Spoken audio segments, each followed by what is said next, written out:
Hi everyone, welcome. This is Lola. I am the Harvard Psych Coordinator for New England MHTTC. Please feel free to introduce yourself in the chat box. I'll just go over a few housekeeping items before we get started. Participant microphones will be muted at entry. If you have questions during the event, please use the chat. This session is being recorded and it will be emailed out to all participants once available, along with the slides. If you have questions after this session, please email newengland@mhttcnetwork.org. At the end of this month, MHTTC will send you a certificate of completion that you can submit to your particular board if you would like CE credit. Please contact ifisher at c4innovates.com for more information after the event. This slide includes our MHTTC disclaimers. The MHTTC network uses affirming, respectful, and recovery-oriented language in all activities. That language is strengths-based and hopeful, inclusive and accepting of diverse cultures, genders, perspectives, and experiences, healing-centered and trauma-responsive, inviting to individuals participating in their own journeys, person-first and free of labels, non-judgmental and avoiding assumptions, respectful, clear, and understandable, and lastly, consistent with our policies, actions, and products. And with that, I will hand it over to Kelsey for some introductions. Great. Yeah, thank you, Lola. So today we're going to have Dr. Emily Gagen speak with us about metacognitive therapy for psychosis. So Emily is a longtime collaborator of us at MathNet, so we're very excited to have her. So by way of a brief introduction, Emily is a licensed clinical psychologist at the Brookline Community Mental Health Center. She's the director of the Massachusetts Psychosis Access and Triage Hub, known as MPATH, and is also a member of the team at the Center for Early Detection, Assessment, and Response to Risk, called CEDAR. So Dr. Gagen has worked with individuals with psychosis and schizophrenia spectrum disorders for 15 years and specializes in the treatment of young adults with early psychosis. So I'll pass it off to Emily to pull her slides off and get us started. But yeah, thank you, Emily, for joining us. Yeah, great. Thanks for having me. And thanks to everyone for joining. Excited to talk with you about this today. Let me share my screen. Excuse me. So I'm going to talk today about a particular approach to psychosis called MERIT. Sorry, just fixing my view here, and also going to talk about what metacognition is and why that's relevant for folks. For this conversation, and then also how we measure metacognition, what's the evidence for deficits in psychosis and the relationship between those deficits and other aspects of illness and recovery. And then, as I said, what is MERIT? What is the treatment? It's important to note, which I'll probably come back to, but MERIT is an integrative framework rather than some sort of highly manualized treatment.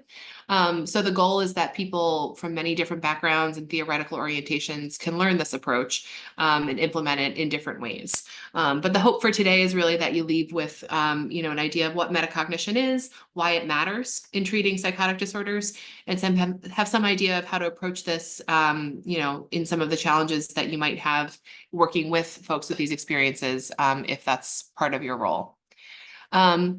First, I want to acknowledge Dr. Paul Lysaker. He was the founder and creator of MERIT.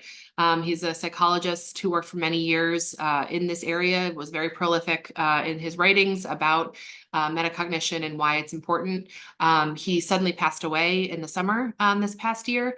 And, I had the great fortune of working with him as a predoctoral intern and continued to for several years afterwards, and learned a great deal from him really about what it means to listen to folks, right? To sit with them in their distress and to really try to understand, sometimes rather than to fix, which I think is a really important lesson to learn. This is his most recent book that is a really great read. In fact, I have it right here. It's not too long. So if folks are curious and want to read more, I think that's a great resource as well. So first of all, what is metacognition? Well, I'm going to start with talking about why some understandings of mental illness or conceptualizations of mental illness are incomplete. So psychosis is often discussed or represented in terms of a particular diagnosis, right? A diagnostic label, which is linked to some collection of symptoms that people are experiencing, right? That, qualify for some sort of diagnosis. And these symptoms are describing some sort of unusual or, out of the ordinary kind of experiences that people have. However, that description is not a complete picture, right, of what it is like to be that person, nor is it a complete account of, someone's experience of how they got to where they are, things like that. Mental illness, and particularly psychosis or psychotic disorders, is also often thought of as a kind of collection of skill deficits, right? Ways in which a person might struggle with independence, caring for themselves, maintaining relationships, maintaining employment, things like that. Again, an incomplete picture, right? Or often discussed as some sort of something in the brain that isn't working quite right. Some sort of malfunction, the idea that there's something broken in the brain, a chemical imbalance, something like that. But none of these, really fully capture what a person with psychosis is experiencing. You're describing the symptoms or the label, but that doesn't help you understand who the person is who's sitting across from you, right? It misses what matters to that person, what has happened to them up until this moment, what's contributed to their pain, to their struggles, as well as their hope for the future, what they would like to be doing. What are their goals? Why are their goals important? Things like that. And so, to be able to help people make sense of their experiences and help them figure out what they want to do next, we need to understand people in this way, right? We're concerned about the person's unique experience and the meaning that they make of it. So if I'm going to tell you then why those descriptions are incomplete, and why it's more than symptoms and skill deficits, then this is, kind of a means of doing that. So this is a list of things that people with psychosis may experience, right? A lack of agency, of feeling like you have control over what happens to you, whether you can make change in your life, things like that. A lack of possibility of what might be possible in the future, of what, options are available to you. There's at times confusion about what are the challenges that you're facing, right? What is it that you're struggling with, and how, if you're having trouble with that, then you can have also trouble addressing them, right? And then also isolation from others in your community. And so as time goes on without intervention, the likelihood of these things continuing is quite high. But if we start to work on recovery, a key element of this is starting to be able to integrate your experiences, right? To understand how, for example, your internal states are linked to the events in your life, to what happens around you, to you, as a result of you, things like that. To be able to, work on recovery, people also need to have a sense of what their goals are, right? So think about yourself. Like, what are your plans for your life? What matters to you?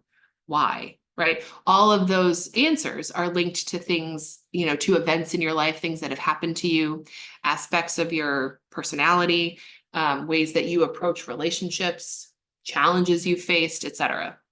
Right? So in this process, we want to be helping people to form an account of why they have struggled in their life over time, and what those struggles mean, and how they basically, how they got to where they are now. In this process, people can begin to understand themselves in a new way and start to identify what are my thoughts, what are my emotions, what are my desires, my hopes for the future. And so as recovery evolves and a person is able to form this more complete account of their life over time, their struggles, people are more able to take on the tasks of what we might refer to as self-management, right? If you're able to better understand what it is that you're struggling with, you're better able to understand how you might deal with it, or how you want to deal with it, right?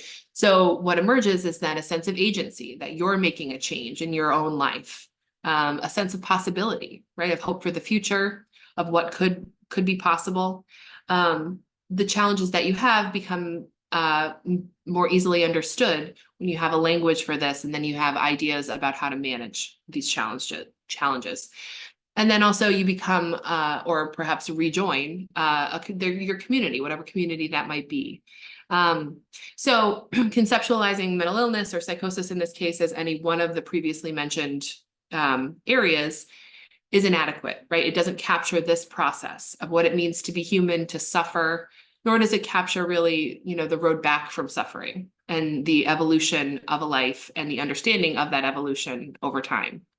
So conceptualization that, we'll talk about today is hopefully an opportunity to do that, right? An attempt to try to capture the suffering that people face, as well as the process of recovery and what that, how is that defined by the person having these experiences.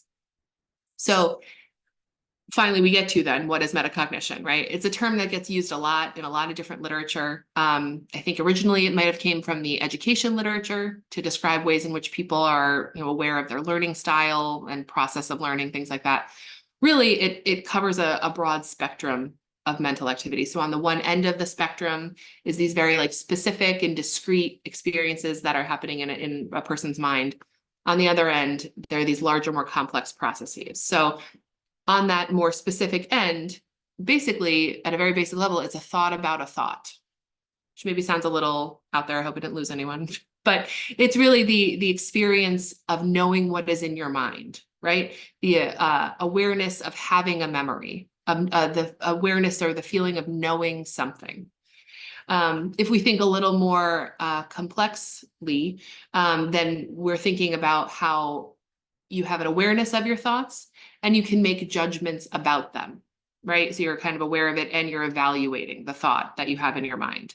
So there are a lot of terms that are often in this same genre or, same area.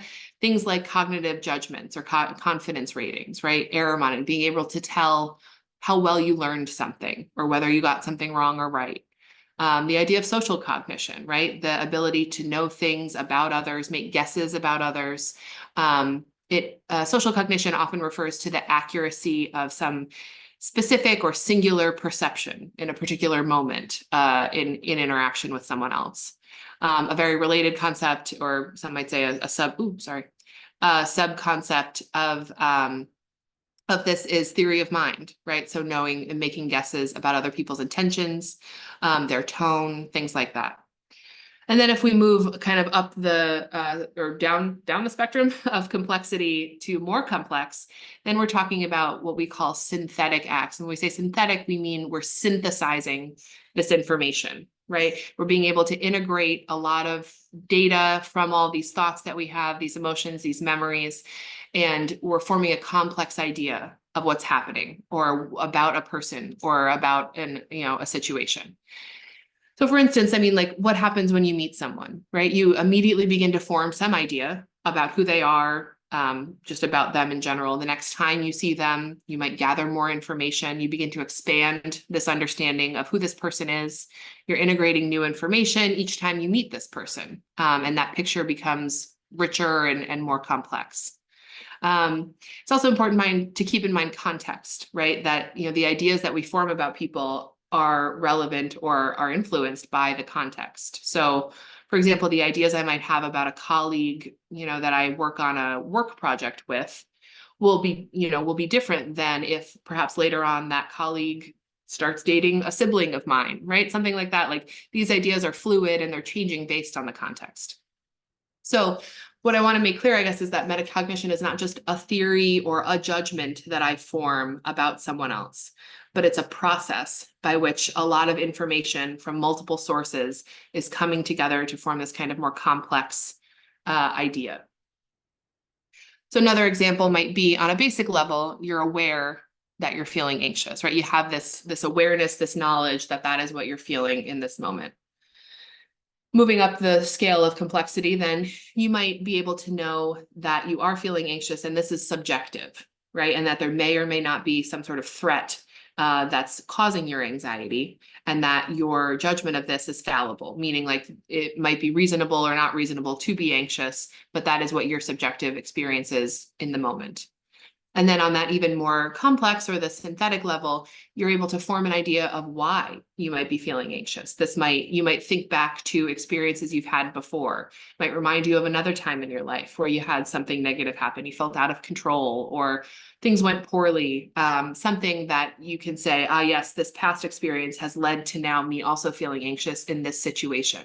It's this understanding of this longer term narrative of who you are as a person and what has led you to, be the person you are, experience the things that you do, things like that. Some key assumptions when we're talking about this sort of thing: metacognitive ability can be measured, and we'll talk about how we do that in a moment. People differ in their ability to engage in metacognition. So others might have a higher level than I do. I might be on a higher level of metacognition than others. This also changes both across people and also person to person, or within person, right? So metacognitive ability can vary based on the situation or the context. It's far easier, for example, to think deeply about yourself and the world when you're in a quiet room than perhaps it is in some sort of loud, noisy public transportation, or, a bus or a party. It's also perhaps more difficult to do this sort of thing in the midst of something really emotionally upsetting, like a recent loss or a terrible argument you might have had. Also, metacognition is an intersubjective act.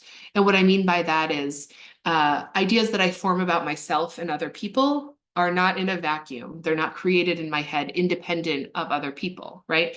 You're not really deciding if you're funny, right? You don't get to decide that. You're making that judgment based on information you've received, feedback you've received from other people you've deemed to be funny, and how that relates to you, things like that. You're not the only one deciding if you're empathic. You're taking into account information, feedback you've gotten from others when you've said or done things. You've watched other people respond and judged whether they seem to be empathic, things like that. There are things these are things that we are deciding basically with other people. They're complex ideas, but we're putting them together with information from others. So it is intersubjective and gives us a sense of then who we are, or who other people are, or who we are to other people. Also, deficits in metacognition may be due to a variety of factors, right? So there might be trauma that disrupts someone's ability to bring in new information or integrate new information to their experiences. There might be disrupted attachments, poor relationships early on in someone's development. There may be developmental deficits. There may be neurocognitive impairments. Some people may struggle to put these complex ideas about themselves together because it's too painful, right? You may prefer, and when I say prefer, that makes it sound volitional.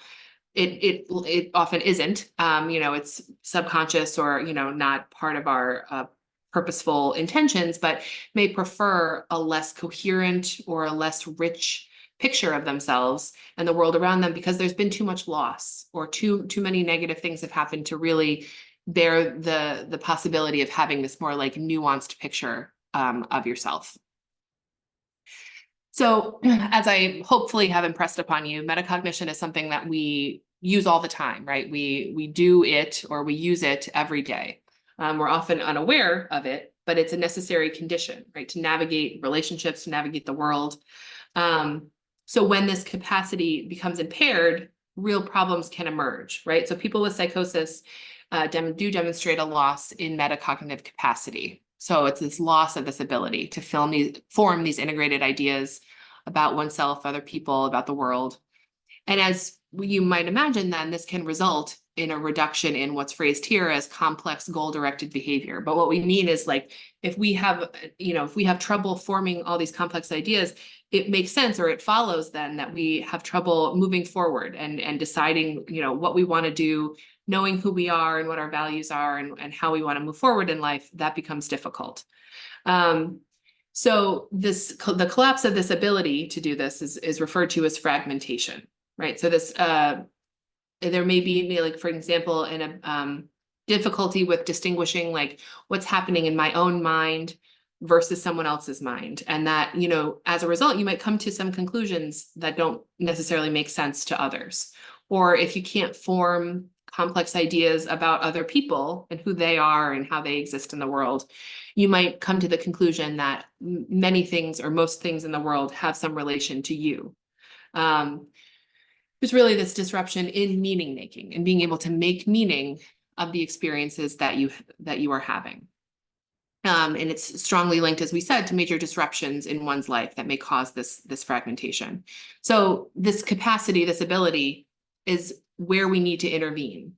This framework would argue to help people move towards recovery, right? People aren't going to be able to necessarily make their own goals, form relationships, manage psychological distress without this capacity. I'm not going to go into the long history of early descriptions of psychosis, but this idea of this fragmented sense of self really fits with early ideas about, psychosis and psychotic disorder, schizophrenia. If we think about the term, right, schizophrenia, split mind, it is this fragmented sense of self. And it also really fits with a number of first-person accounts of what it's like to have these experiences, right? That life feels fragmented.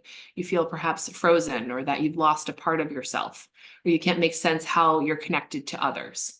And as we've said, you might imagine, it's a pretty significant barrier to recovery.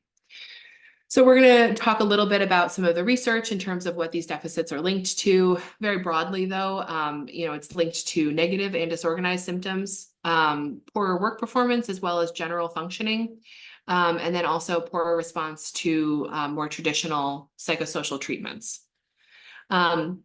So how do we measure this then, right? We've talked a lot about these kind of very big ideas about forming ideas about yourself and all of this, but what does that look like then if we're trying to measure where someone is on that spectrum?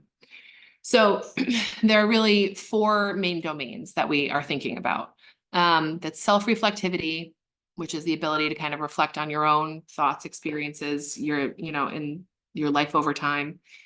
The awareness of other people's mental states. So your ability to reflect on other people's thoughts, emotions, where they've come from, how they got to be who they are, things like that. Decentration, which is the idea that other people lead lives which may intersect with you, but the lives of people often have nothing to do with you, for lack of a better way to put it, that you're not the center of everything, and other people have experiences that are outside of their relationship to you. So basically the ability to situate yourself in the larger social world and understanding that, or perhaps having less of an understanding of that.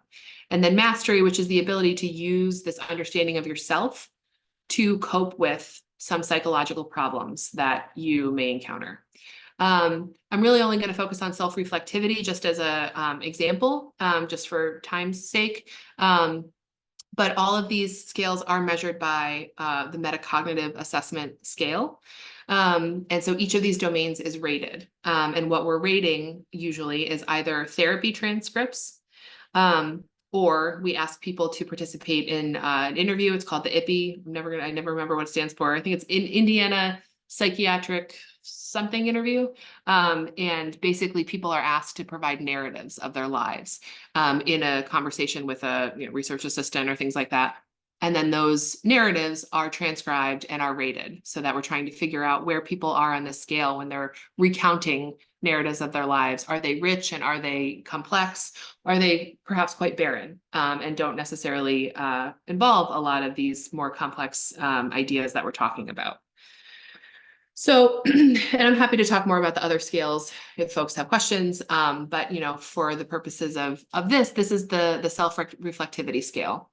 And what we're measuring here is going from really significant levels of fragmentation, as we were talking about, to on those higher levels of integration and ability to form those complex understandings. So I don't know if I'll go through every single one, but basically the idea is these lower items, there's just this understanding that there are thoughts in your mind.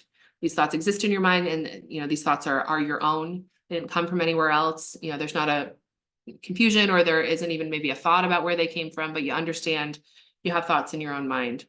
3 and 4 are more focused on, 3 is those cognitive operations. What that means is people are able to identify those cognitive, a thought about a thought, right? These cognitive operations. I thought this, I remember this, I hope for this, I wish for this, things like that. 4 is feelings or emotions. So the ability to reflect on and say, like, I felt very angry when this happened.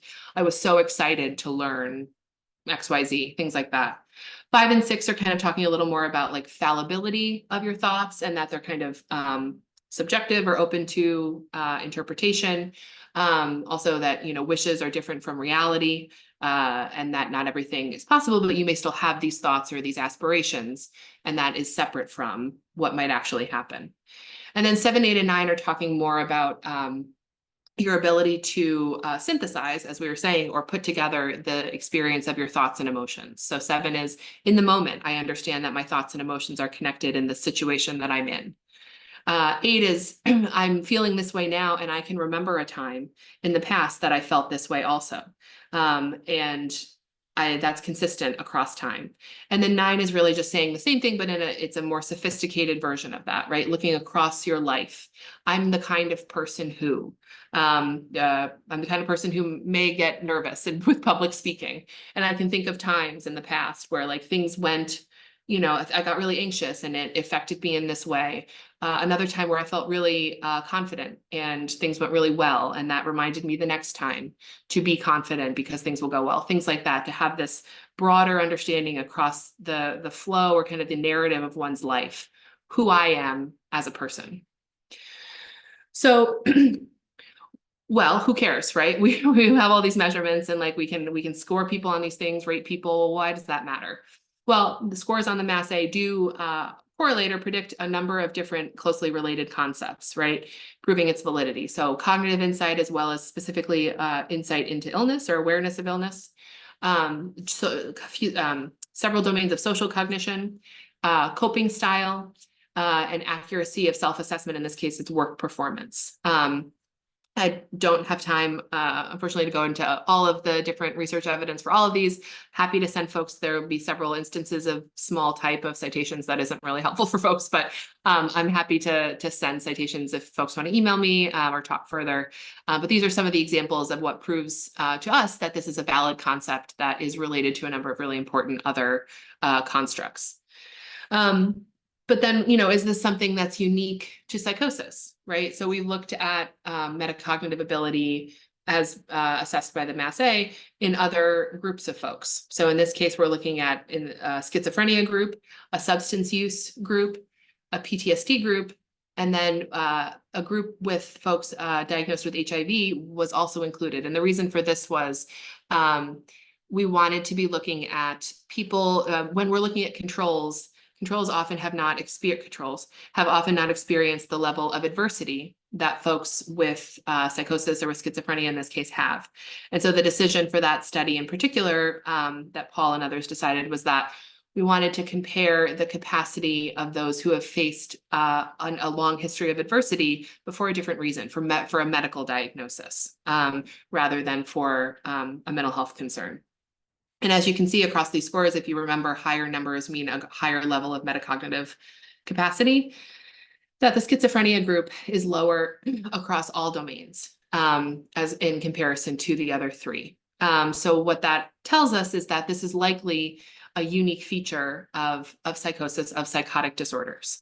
That doesn't mean folks in other, with other experiences or other challenges can't experience difficulty with metacognition, but research has suggested to us that this is likely to some degree a unique feature of this experience. So then if it's a unique feature of psychosis, well, then does it look differently across time? Right, in folks that are early in their experience of psychosis in a first or early episode versus prolonged. And what we found, at least in this particular study, is that while certain domains might improve, and in particular, the study suggested that awareness of other people and an understanding of other people might improve over time for folks that are a bit older or further into their experience with psychosis, but overall, difficulties with metacognition may be stable features of the disorder and perhaps unique to psychosis, again, in this case, in comparison to folks with substance use issues. So if we think about that, then particularly for the first episode group, if they are even more impaired in their understanding of other people, what are those implications, right, for treatment? Impaired relationships, or ability to connect with others, being able to take other people's views, empathizing, things like that. And if as we know, first episode or that early time period is a very important developmental time for a number of things, including individuation, forming relationships, deciding who you want to be around you. And so if this is the case, this further proves that this is an important treatment target for us, right? So what are some of the other correlates? Again, I don't unfortunately have time to go into a bunch of detail, but there's a lot of research, again, another unhelpful small print list of citations that tells us that metacognitive deficits are related to a number of different other domains. So subjective accounts of recovery, general functioning and functional capacity, social relationships, the ability to form and maintain relationships with others. As we said, insight, forensic history, stigma resistance, reasoning style, all of these things. And again, I can send folks citations if they're curious. It also predicts things in the future. So poor metacognition has been shown to predict future work performance, excuse me, severity of negative symptoms, intrinsic motivation, which actually one study found that intrinsic motivation may be a mediator for the relationship between poor metacognition and poor overall functioning. And then also capacity for social connectedness. Another unhelpful way to tell you about these studies is these screenshots. This was actually Paul's favorite way to tell people about his studies. He had an encyclopedia-like knowledge of all of his work and was able to kind of rattle off all the results of each study. So this was a good way for him to do it, but I figured I would stick to it for a little bit.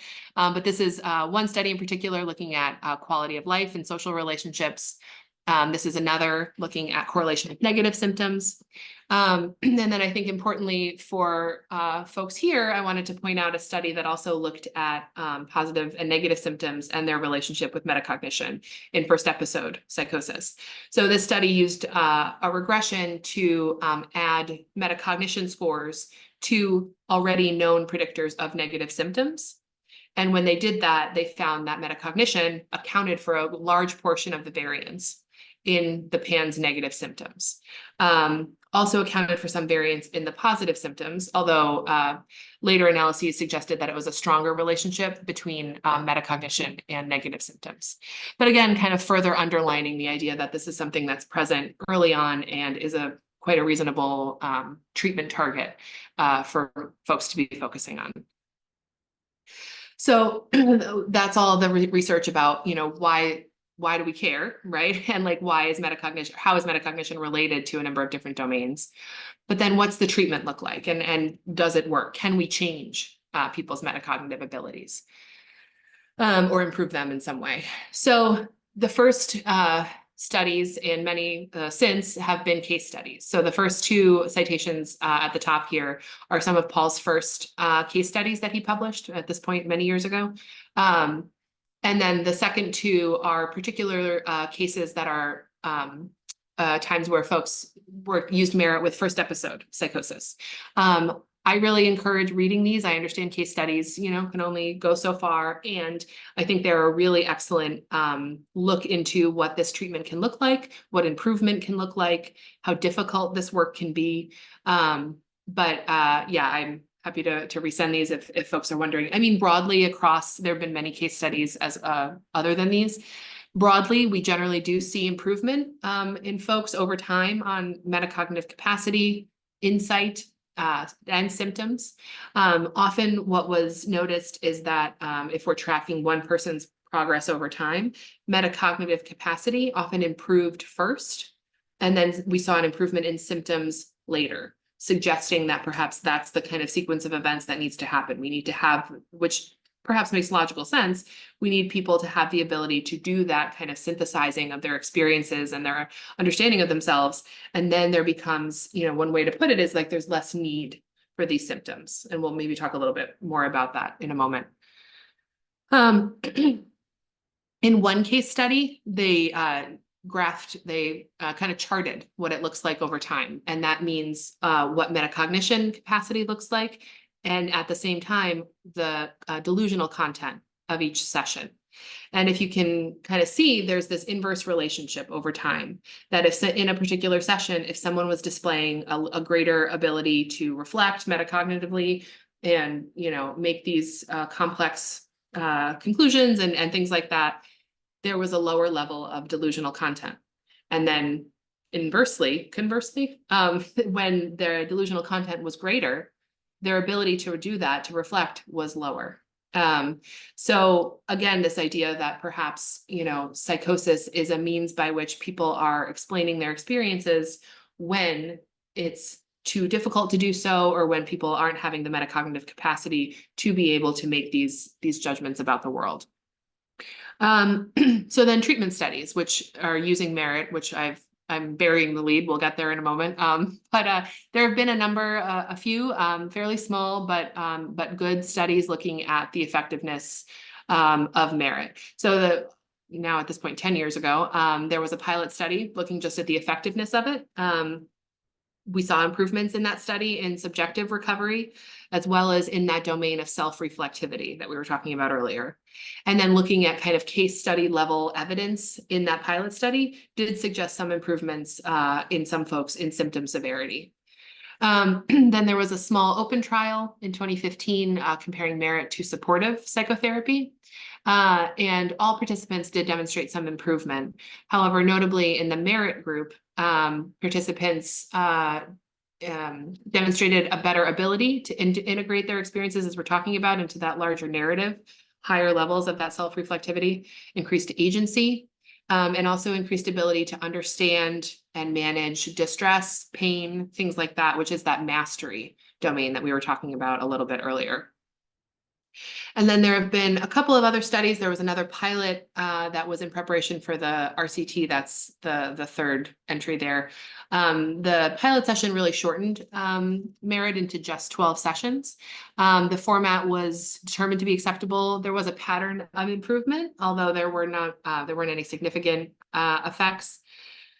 And then there was a small RCT done with first episode psychosis, which I'll highlight a little bit more in a second, but they did demonstrate improvement in insight, interestingly, or importantly, there. And then there was a small RCT done a few years ago comparing merit to treatment as usual.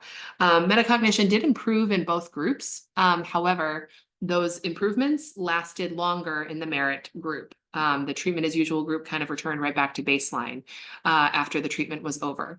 And then there were some specific improvements for the merit group on self-reflectivity and the mastery scales as well. So as I was saying, this particular small pilot study was done to see if merit is a reasonable intervention for folks with early psychosis. Right? Is it feasible? Is it acceptable? Because most of the studies had been done with folks that were more in chronic stages of illness. And we found, or they found, I didn't do it, they found that it was feasible and acceptable. And also, importantly, the study did target insight, and so was looking at that in particular, but insight did improve. This graph shows the PANS insight score. I always have to remind myself, PANS scores lower means better. But as you can see, pre and post, the merit group did show an improvement in insight in particular, whereas the treatment as usual group continued to have worse insight. So, okay, well then what the heck is this treatment, right? I've told you why metacognition matters and is a treatment target. I've told you some evidence of how it can improve with treatment. Well, what is the treatment? Well, first I want to point out some other pitfalls or difficulties that we can encounter when we're thinking about psychosocial treatment for folks with psychosis, or some general stigmatizing attitudes that exist globally, broadly, but can be true in thinking about treatment in particular, right? So there can be this more general paternalistic or infantilizing attitudes towards folks. There can be skepticism about what recovery might look like or what recovery might mean. Sometimes there's a concern about a level of incompetence and being able to attend to activities of daily living. And so if that's, people are having trouble with that, how might they, participate in therapy? Sometimes there's beliefs that folks are prone to violence or erratic behavior. When it comes to treatment in particular, there are sometimes attitudes about psychotherapy, as in, are people with psychosis able to participate in psychotherapy, right? And if they are, then it must be very skill-based, because if you recall, you know, a collection of skill deficits, right? So we should be skill-based only, or should only be manual-based, or should only be time-limited, and that we really have to just focus on symptom reduction. In terms of medication, there can often be, you know, a lack of shared decision-making, sometimes polypharmacy. Also important to consider what it means to have, you know, serious mental illness or psychosis, and also be part of other marginalized communities or identities, because that is only compounding all of the things that we're pointing out here.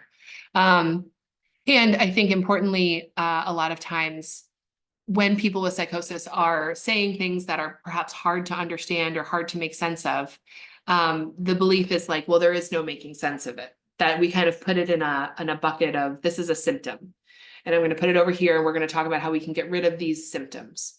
But then there's not necessarily further thought about what it might mean, what that symptom or what that person is telling you might mean. We might have this tendency to kind of shut our brains off to that a little bit, because it's hard, right? It takes a lot of thought. You may not succeed in understanding, but that there's this feeling of, you know, oh, there's no making sense of that. I know that that's a symptom that we have to kind of work on getting rid of, which Merritt would argue is very untrue. So then Merritt, metacognitive reflection and insight therapy. The premise, which I'll just read to you, is helping people with SMI or psychosis to develop more complex understandings of themselves and others, will enable them to better manage their lives and achieve their personal goals and aspirations, which I hope in our, you know, my rambling thus far has perhaps led you to that understanding, right? It's that like metacognitive capacity, metacognition is so essential to our ability to kind of exist in life, that focusing on that will have these downstream effects of helping people manage their lives and do what they want to be doing. Some assumptions, which I think we've touched on, but, you know, just to keep in mind as we're thinking about it, is that metacognition has multiple areas that we're thinking about. It's an essential activity. It is intersubjective. It is a capacity, meaning it can change, and deficits, as we said, can result from a number of different factors. Merit, as I said, is a framework, so it's flexible in terms of its delivery and its technique. It is not manualized in any way, but its focus remains on improving metacognition, you know, based in the assumption that this, as I said, will drive improvements in other areas. So some preconditions, and when we say preconditions means, for lack of a better way to put it, what therapists that are using Merit have to be on board with, so to speak, right? So the first one is the client can recover. Yes. And importantly, and right after that, is the client is the only person who can direct his or her or their path to recovery, right? And I point that out because when we think about, as perhaps clinicians, you know, what recovery means, we have ideas about what that means. Someone who, you know, completed 3 semesters of school and then dropped out, perhaps in our minds, we might say, oh man, well, you know how I know that person would really be back on track and would be really recovered as they get back to school and they keep working on their degree. That might be your thought. And the person may agree with you. The person may not. And so the point is to be able to keep in mind constantly, what is your idea about someone's path to recovery, and what is the person who you're talking to's understanding of that, and really being willing to, as number 3 says, participate in non-hierarchical conversations that support recovery.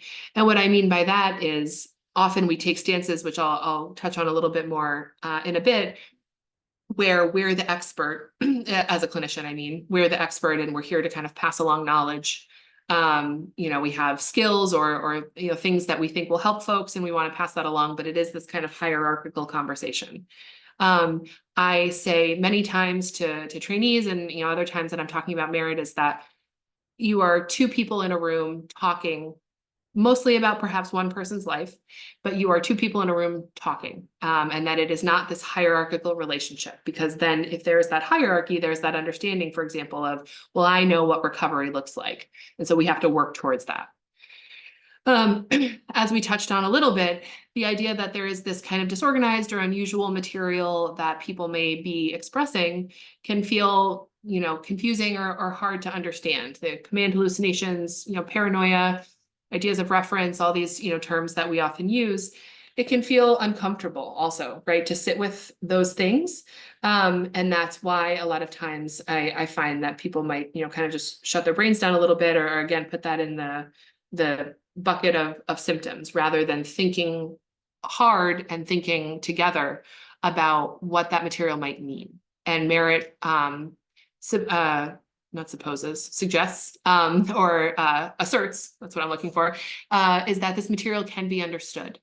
Again, you may not always be successful in it, you may not understand everything, but it can be understood. And part of what Merritt advocates for is that you are comfortable talking about anything, right? Because symptoms, this material, these experiences are potential gateways to the core concerns of what a person is dealing with, right? And so to understand those is to better understand the person you're talking to.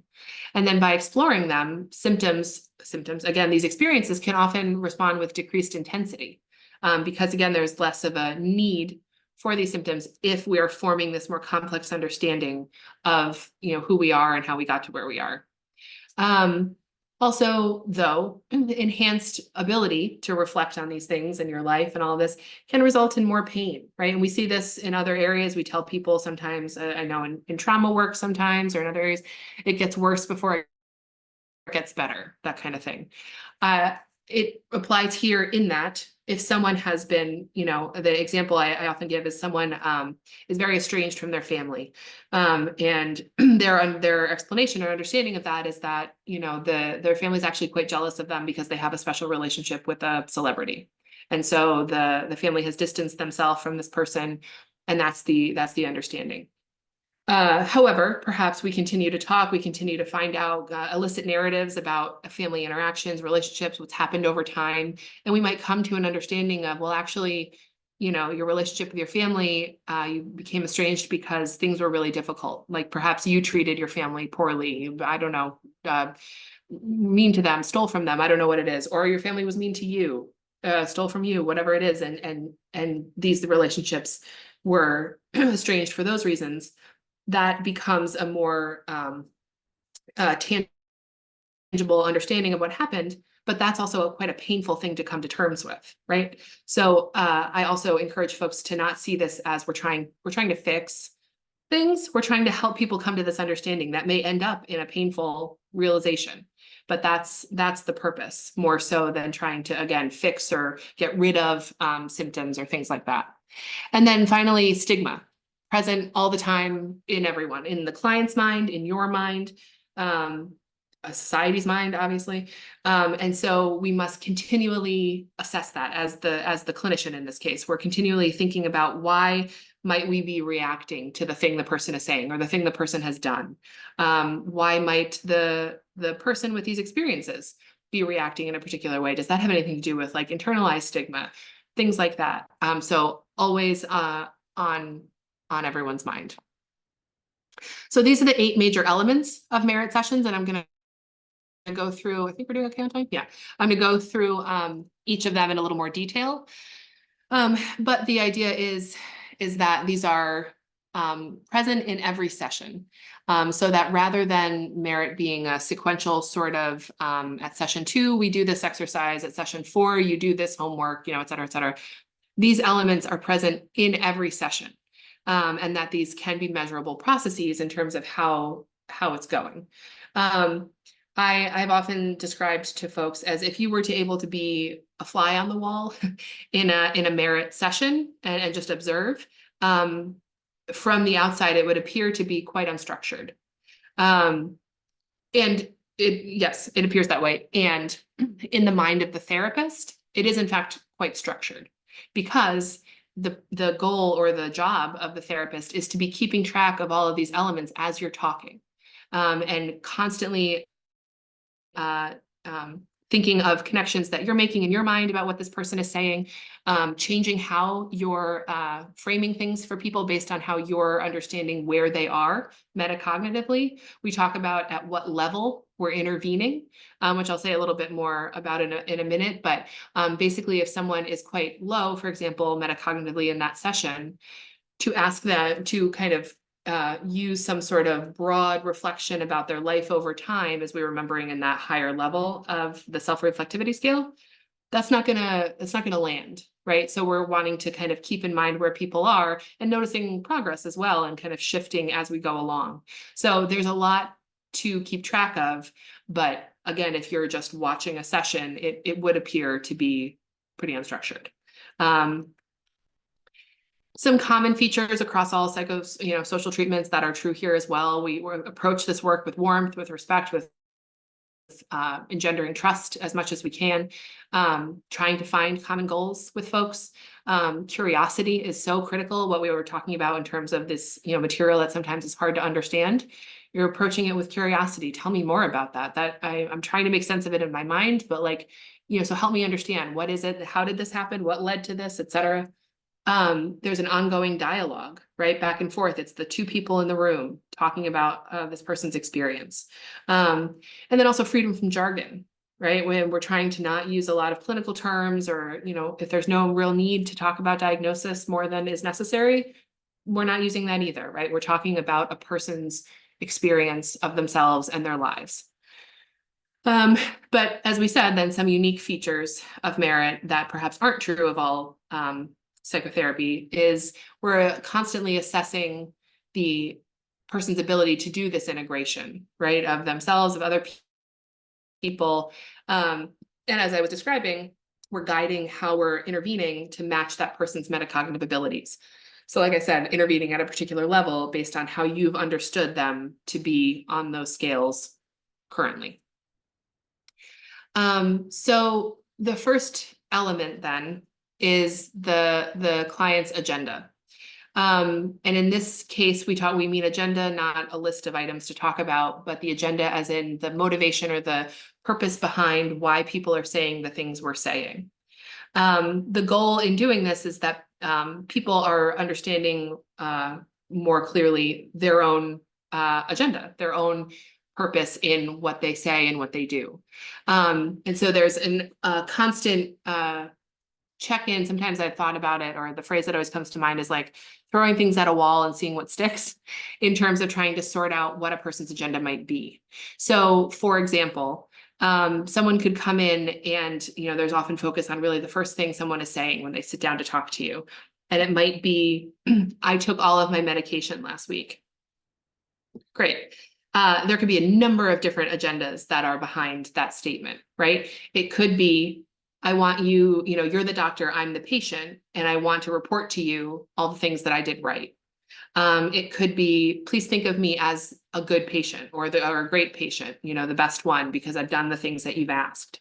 It could be, I want to start off talking about something good because we ended last time talking about something really painful. We're talking about my relationship with my brother, and how I may have, screwed him over and all of that sort of thing. And I don't want anything to do with that. So we're starting here so that, you're not going to go back to that. It could be, a complex agenda. It could be quite basic. It could be something as simple as someone comes in and says, man, it's really hot in here. It could be a simple request just to turn down the heat. However, it could be a suggestion that person's feeling really uncomfortable, or anxious, or a request that, you should be the one to be a caretaker in this instance. Like, I should attend to your needs and do something about this. The goal always is to just think out loud, to think with this person about it. You might get it wrong. We'll often get it wrong, by thinking. And so impeded by, you're taking these comments at face value and you ignore any sort of subtleties. Now, of course, we can go too far in the opposite direction where, micro analyzing every single thing. That's not helpful either. But what we want to be doing is thinking about why people are saying the things they're saying, so that you're then sharing it. Like, well, when you say that, I wonder if I'm supposed to just kind of tell you that you did a great job and we shouldn't really think too closely about anything else, or that I shouldn't ask you about anything else that's going on. And that's an opportunity then for the person to hear that and say either, yeah, you're right, or no, that wasn't my intention. What I actually was thinking about was this. Because that process is that person hearing how you understood the thing they said, which in itself sometimes, as we were talking about with that awareness of the other scale, something that's difficult to do or doesn't happen very much is like thinking about what someone else might think. And it also helps that person reflect on, what did I mean when I said that? What was I trying to get at, right? And that's something that can be quite difficult and hard to do, but is very important to continually do throughout the session, to make it manifest what it is that the person's, wishes, desires are, motivations behind saying what they're saying. So then inserting your mind, element 2. So in this case, you're sharing, sounds basic, but you're sharing what's in your mind, and what happens in your mind when this person is saying the things that they're saying. And so the goal is that clients are going to develop a greater awareness of how, we're reacting, how the therapist is reacting, things like that. And it's really a joint reflection on what's happening in the room. This can also sometimes involve a little bit of self-disclosure. Examples of that, and people often bristle at that idea, and I'm not telling people to share their life story, but something like a client might have described a time where they ended up feeling really embarrassed because they forgot to do something, and the people they were in front of, they felt embarrassed. But then they said this happened, you ask them how they felt about it, and they say, I don't know, I didn't care. But you have a sense perhaps that this is an important narrative, based on perhaps other information you have. So then that might come, and again, these have to be genuine. You're not making things up. But in that instance, I might then, in my own mind, it might come, a memory might come back to me about a time where I, forgot the words in a school play. And I was up on stage and I just completely blanked. People kind of chuckled and I just felt so embarrassed. And so in that case, you're kind of sharing that story with the purpose of saying like, well, you said this, it brought this to mind for me, and this is how I felt. I wonder, was that true for you? Was it actually different? You really didn't care what other people thought? Things like that. I think sometimes people have trouble with this, particularly if you're taking these stances that are more hierarchical, education-based, teacher-student. Perhaps you feel fearful of doing that sort of thing, of kind of being more open, or you're timid, you're worried. There's a great paper that one of our colleagues, Jay Ham and others, wrote about 4 particular stances that people take in therapy. They have interesting names for them: the arbiter of reality, the ambassador of health, the minister of comfort, and the spokesperson. But the idea is that we all, as in my opinion, as therapists, perhaps are taking on one or more of those at times in session. So arbiter of reality, someone who is trying to point out the reasons why what someone is saying isn't true. It's like, well, no, actually, here's all the evidence why, so don't worry about that sort of thing. Or let's really just get back to what we know to be true, that sort of thing. Minister of comfort, someone that's really just there to provide comfort, but not really interested in doing any sort of like serious reflection or sitting with any sort of pain. You're just trying to like find reasons why things aren't as bad as they seem, things like that. But if you're aware of that, that's another thing that you're constantly doing in the session, is trying to be aware of why might I say that thing? Well, let me shift my approach a little bit. Let me share this other thing that came to my mind as we were talking, so that the client also knows what's happening in my mind as we're talking. Element 3 is taking a narrative focus. So it's really attending to and reflecting with clients about the sense of themselves. And how we do that is we're eliciting narratives from people. And what I mean by that is, like, a client might say some sort of abstract thing, like some sort of personality trait, like, oh yeah, I'm a person that's gets easily irritated when I'm inconvenienced. It's a very general statement. Like, what does that really mean? So to elicit a narrative about that, tell me about the worst time you remember of that, or tell me about a time you thought you were going to be irritated and you weren't, whatever it is. But what we want is to elicit these stories, these narratives about a time in someone's life. They can be really seemingly trivial, but I've been known to ask a lot of really seemingly unimportant questions, right? Like, wow, okay, your 6th birthday, no one showed up. Oh my gosh, that must have been so, tell me everything. So you woke up in the morning and what was it like? And you put on what kind of clothes? 6 is maybe a little young for all these questions, but a 10th birthday. We went downstairs. What happened next? Did you get a phone call? All of these things. Because with lower metacognitive capacity, we get a lot more barren narratives. In that interview that I was talking about that we rate, people with lower capacity don't have a lot of detail to share. I don't know, I woke up, I went, I got ready for the party, no one came, and then I went to sleep. But we're wanting to elicit more details, both for our understanding of a person, to be able to form a picture in our minds of who this person is, how they got to where they are, all these things that we've been saying. And then also for the person to be able to reflect more on this. And over time, you might talk about the same narrative episode, and you might get more and more detail over time because there's more memories, there's more ability to reflect on those things. And so you're both providing a space for the person to build out these narratives and have a better understanding of, like, you're right, I guess. Like, there have been a few times that, I don't know, whatever it is, like I have been embarrassed in front of other people. And so that you can start to have this more complete and longer understanding of how you got to where you are. And then also for the therapist to have a better understanding of who this person is, what their experiences have been that have led them to where they are. Element 4 is the psychological problem. And when we say psychological problem, we don't mean I hear voices. That's a symptom, right? Or I want to go back to school. I haven't gone back to school. That in itself is not a psychological problem. The goal is that folks are going to be identifying, as we've been talking about, this greater awareness of themselves when you are confronted with particular challenges, distress, dilemmas. And so helping then thinking together to identify what is this actual psychological problem. So an example might be, I hear voices and that makes it hard to socialize, and so I feel isolated.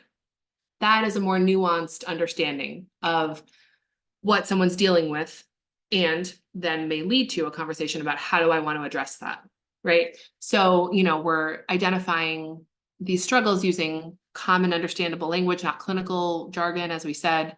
But if we're too focused on perhaps what we think are the problems going on, preconceived problems, or if it's quite, kind of non-specific or symptom-focused language and we kind of stop there, then we're not working towards this more in-depth understanding of what someone is facing, and then which can lead to, as we've been saying, or I've been saying, how you want to address that. Element 5 is reflecting on the therapeutic relationship. So attending to the client's idea of what our relationship is like. And overall, the goal is to develop a greater awareness of that, right? Because if we're thinking about those 4 elements again, this is kind of an opportunity, a microcosm to have this kind of really in-depth relationship with another person and understand how that person perceives me, how I perceive that person, how we interact together, things like that. And so, providing opportunities to think about that, to kind of reflect on it. The most basic of them is at the end of every merit session saying, so how do you think things went today? And having, leaving more than 2 seconds for that question, hopefully, although it doesn't always work out. But having the ability to reflect on that, and perhaps the client says, like, I felt like you weren't really listening today, or I felt like you were judging all of the things I said today. Those are pretty high level reflections, but like that's the hope, right? That's the purpose. This can be impeded by therapists not trying to do this, or not not leaving the space for it, or not devoting enough space in your mind to think about how you're experienced by a client. And that can be a scary thing, right? In a perhaps similar vein of self-disclosure.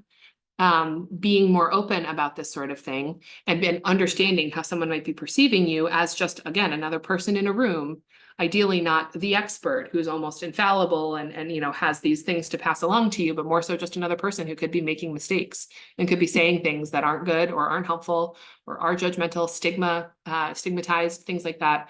But being willing to have those conversations constantly also to make sure that this continues to be an element of the work. Element 6 is perception of change. So noticing how people are, or helping people to notice, but you also noticing, you know, how things are going along within a session and also across time. And this doesn't mean that there's some expectation of some particular kind of progress, right? And impeded by, as it says here, perhaps therapists are assuming what progress has or has not been accomplished. And that's, again, coming back to that idea of like, we have a sense of what recovery looks like, or we have a sense of what progress looks like. But more so making sure to be asking the client, like how, again, this comes back to that question at the end of session, how did this go? What do you think? And this also is relevant to where people are metacognitively. It can be hard to reflect over time, you know, like, well, where do you think you've come from our first session to now? Sometimes that's difficult, but to the extent that you're able, being able to help people reflect on that and how this work has or has not affected the client and what perhaps they would like to change moving forward. Element 7 refers to those first two metacognitive elements, so self and other. So as I was describing, we're tailoring our interventions or we're intervening at a particular level. If we're not paying attention to that, then we may be intervening. What often happens is what we call our intervening too high. And as that example I gave about, like, you're asking someone to make a connection across, you know, multiple times in their lives, and really like have this complex understanding of who they are. You're offering that as like, well, what I'm seeing is blah, blah, blah. Someone who's at a lower metacognitive level, that may be very hard to understand or to really like wrap your mind around.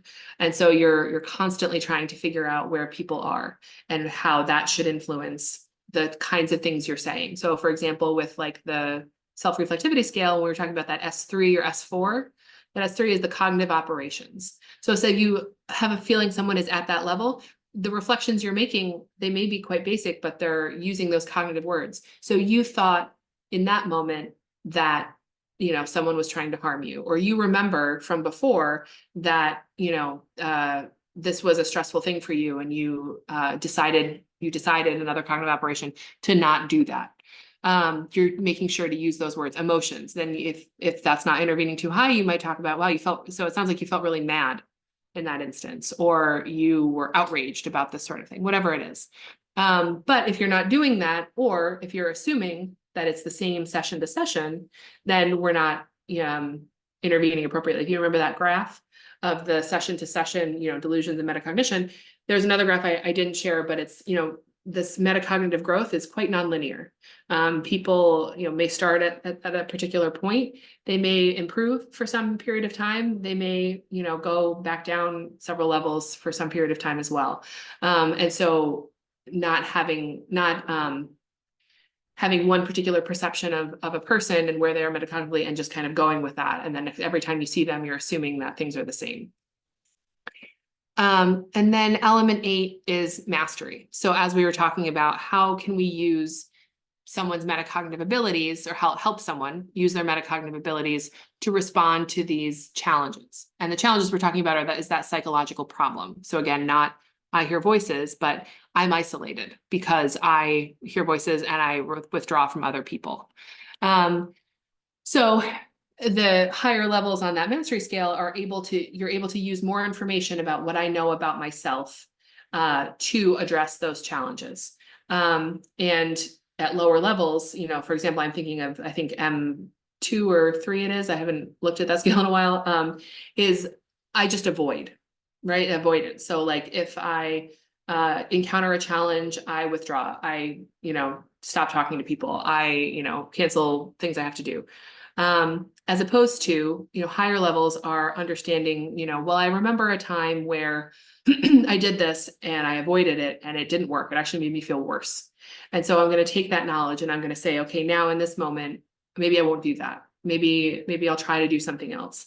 But it's that knowledge of myself and my ability to connect these things from different points in my life to say, okay, well, how do I want to address this challenge that's in front of me now? So those are the elements. A couple of other key points, and then we're kind of getting towards the end, so happy to answer questions or end early. But a couple of key points, as I said before, this isn't a lesson plan. This is not a sequential sequence, it's repetitive, curriculum of, at session 2, we do this exercise. At session 4, we have this homework assignment, things like that. It is not that. It is a framework, as I said before, that you can use coming from a number of different perspectives. You can take these elements and these principles and apply them in your conversations with people, even as you're perhaps doing some other more specific intervention. The elements are synergistic with each other and they're closely related, right? The expectation is that they're all occurring in each session. What's also important to remember is that these elements are not a substitute, as it says here, like a substitute for reflection or emotional engagement. What I mean by that is sitting with someone who has a great deal of psychological pain and a lot of really significant things that have happened that have resulted in this degree of fragmentation where they're experiencing psychosis, they're having these experiences that are confusing, hard to understand. If you're, as Paul has phrased before, which sounds a little harsh, but if you're not also feeling confused and inadequate at some point with sitting with someone who has, kind of a profound psychotic disorder, you're not likely present enough in the moment.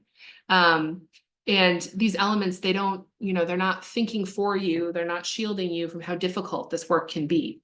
As I was saying about like the agenda, for example, the person that you're talking to may also have no idea what their agenda is. And so for you to kind of continue to throw it out, like, maybe, did you mean this? How about this? And then we're not sure. That feels, like, oh man, what are we doing? Or hearing, helping people come to the conclusion that, all of these scary experiences they've been having, it may have some relationship to this really painful thing that happened a long time ago.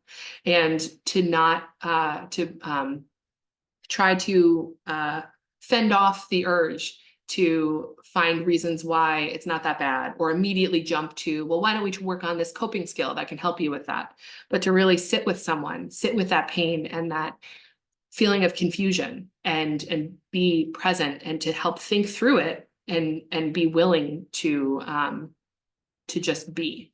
That is very hard. And so again, as Paul has said, if you're not feeling that way, chances are you're not perhaps putting, for lack of a better way to put it, putting yourself out there enough. And it is metacognition, as we've talked about, is measurable and connected to this very conceptual model that's designed to treat this core dysfunction. And as I hope I've beaten you over the head with now, metacognition is this essential activity. And when we have this difficulty or this loss of ability with this essential activity, it has repercussions broadly. And so it makes sense that this is a treatment target that we are then working on so as to help people move forward in their lives.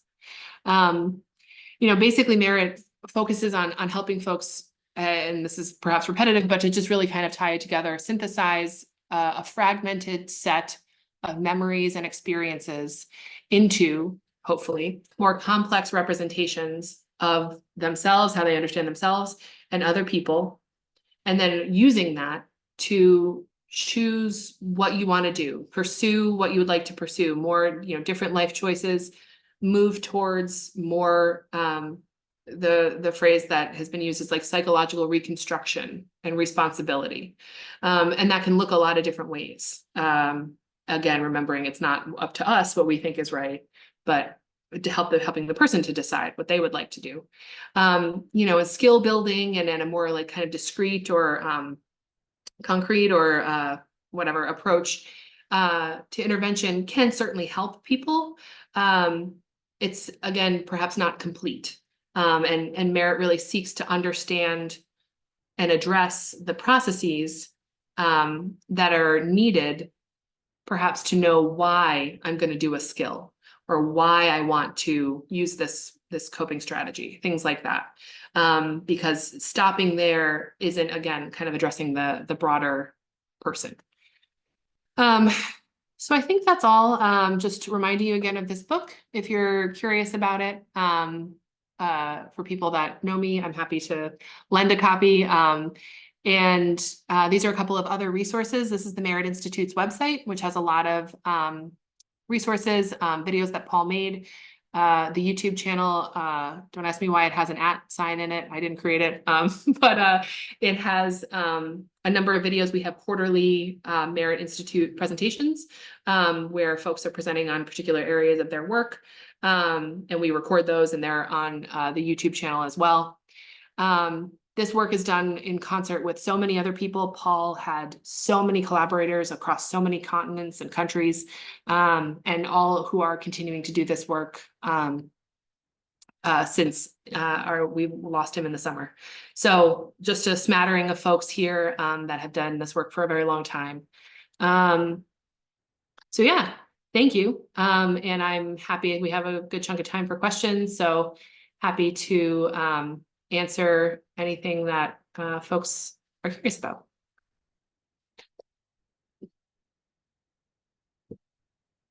Yeah, thank you, Emily.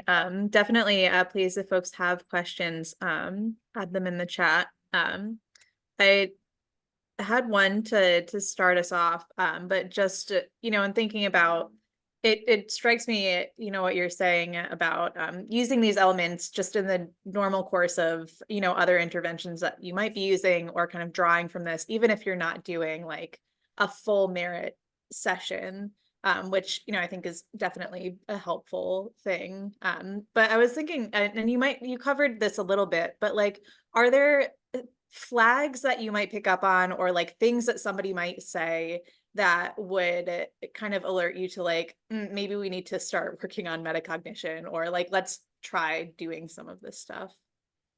Yeah, good question. I guess my knee-jerk response to your answer was like, we can use it with everyone. Like there doesn't need to be a sign, but I mean, I think in some respects, another thought that's, coming to my mind is that perhaps when you're feeling, if you've already tried, for example, some other interventions and they're feeling like they're not landing, because of perhaps material that someone has in their minds that is feeling confusing or takes up a lot of space, at least starting to think about, well, where is this person metacognitively? How have I been talking with them? Like, am I, as I was saying before, like intervening too high? Am I using these kinds of reflections that are perhaps not really landing very well? And can I shift some of my the way I ask questions and speak?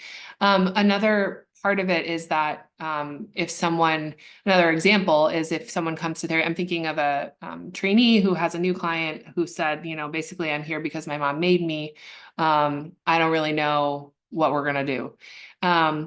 In that sense, which I advocate for everyone anyway, but in that particular example, narratives. Tell me about your life. Literally tell me anything. Whatever we want to talk about, because if what that's doing is still building a picture in my mind of who you are, how you got to where you are.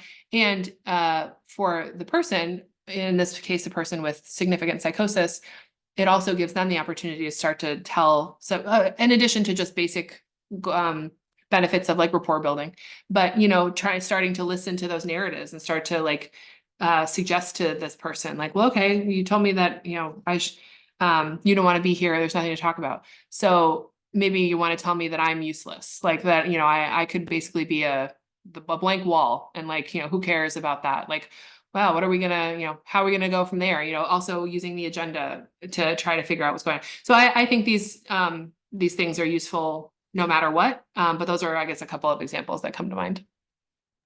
Yeah, very helpful. Thank you.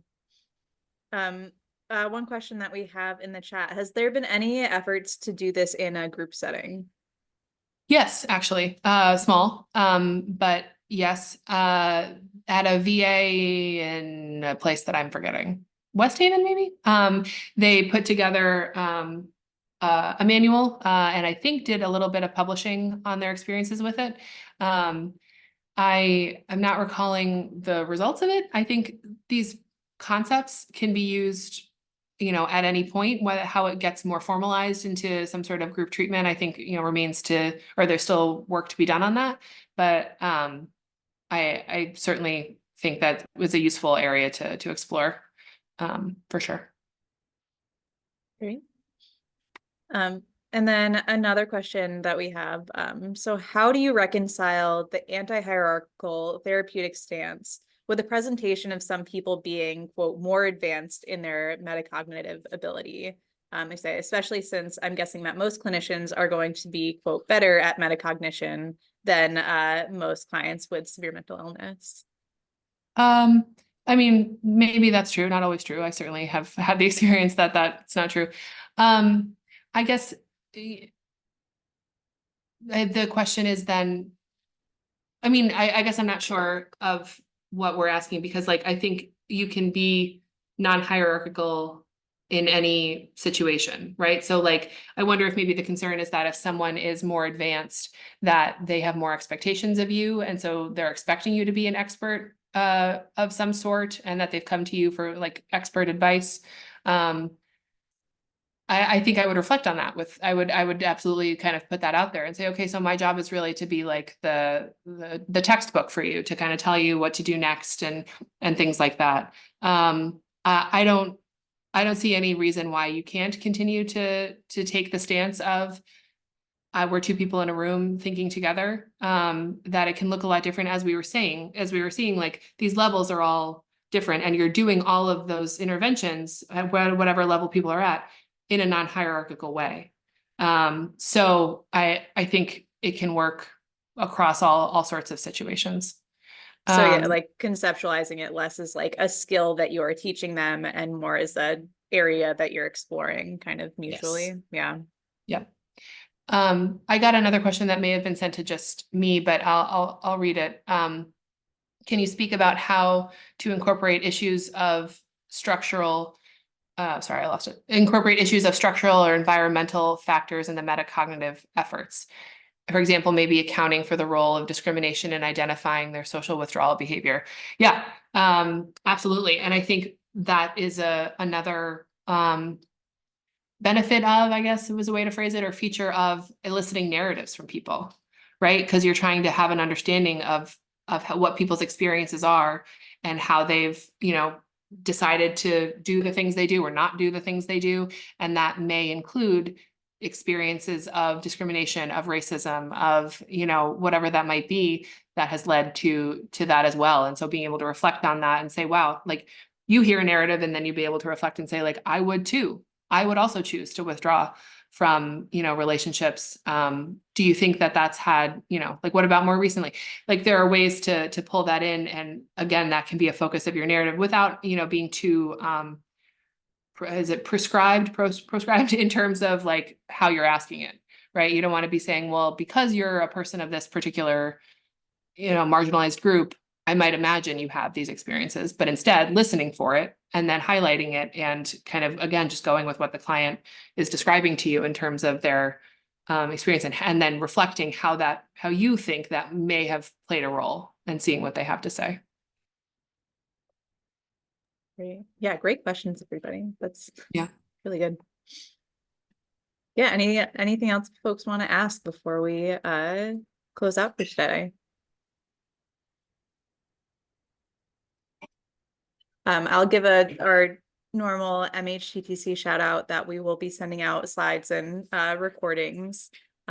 So folks can email. You should have gotten an email when you registered for the event. So there's information if you have questions to reach out to there. And I believe Lola had pasted the post-event survey in the chat as well, so folks can fill that out too. But so yeah, last call for any questions. Okay. Otherwise, yeah, thank you so much, Emily. This has been what Burkell's saying, wonderful presentation. I really appreciate hearing more about it. So thank you. Yeah, thanks for having me. Thanks for everyone for joining. It was great to share it with you all. Great. Yeah. Thanks. Bye.